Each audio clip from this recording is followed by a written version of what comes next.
আছিলোঁ আৰু ঠিক তেনেকুৱা এটা সময়ত আটাইতকৈ আমাৰ ভিতৰত পপুলাৰ মানুহটোৱে আশ্চৰ্য বৰপাত্ৰ আৰু কামবোৰ পপুলাৰ মানে আমাৰ নিজৰ মাজত আমি আৰু যিমান মানুহে কাম কৰে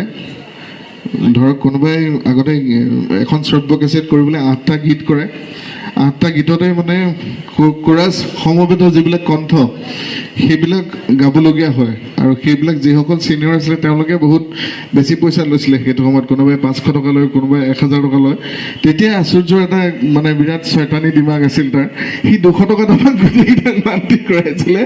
আৰু গোটেই কণ্টেক্টবোৰ সি লয় মানে 200 টকাকে দি দিয়ে এটা গানত 200 টকাকে মই দিয়া নাই আমি লৈছিলোঁ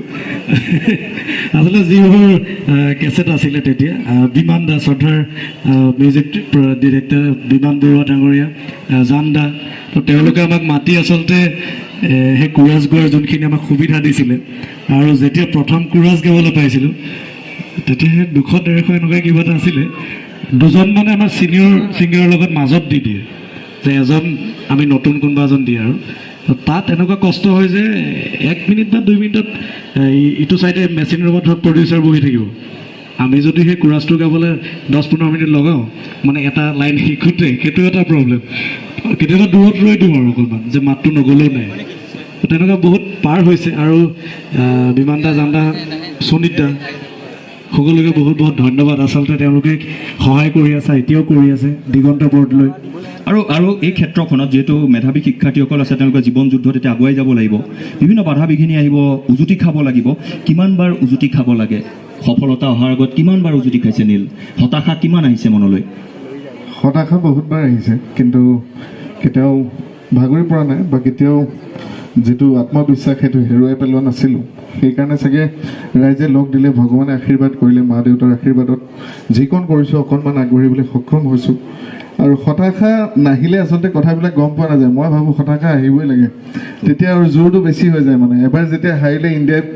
নেক্সট মেটচখনত যেতিয়া ভাল খেলে তেতিয়া নিজৰে ভাল লাগে ঠিক তেনেকুৱা কিন্তু আপোনালোকৰ ইমান ধুনীয়া পৰিৱেশ এটা দিছে আজি আপোনালোকে আৰু বহুকেইজন আমাৰ জ্যেষ্ঠ ব্যক্তি আছে তেওঁলোকৰ জীৱনৰ কাহিনীবিলাক যেতিয়া আপোনালোকে গম পাব কেনেকৈ আগবাঢ়িছিল আমাৰবোৰ বাৰু একো নাই আমি এতিয়াও আগবাঢ়ি আছোঁ সেই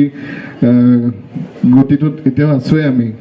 আগবাঢ়িবলৈ যত্ন কৰি আছোঁ গতিকে আপোনালোকে আমাতকৈ বয়োজ্যেষ্ঠ যিসকল আছে তেওঁলোকৰ কথা যেতিয়া গম পাব নিশ্চয়কৈ বুজিব খুব আচলতে জীৱনটো কঠিন তাৰ অহাৰ আগতে এতিয়াও আপোনালোকে কৈছে যে সংগ্ৰাম কৰি আছোঁ আৰু আগুৱাই যাব লাগিব কিন্তু হতাশ কিমানবাৰ হৈছিল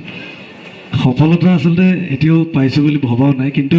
হতাশ হৈয়ে থাকোঁ আৰু হতাশ হৈ কামবোৰ কৰোঁ যিমান পাৰি নিজে ভাল পোৱা ধৰণে কেনেধৰণে সকলোৱে ভাল পাব তেনেকুৱা কামবোৰ কৰিবলৈ চেষ্টা কৰোঁ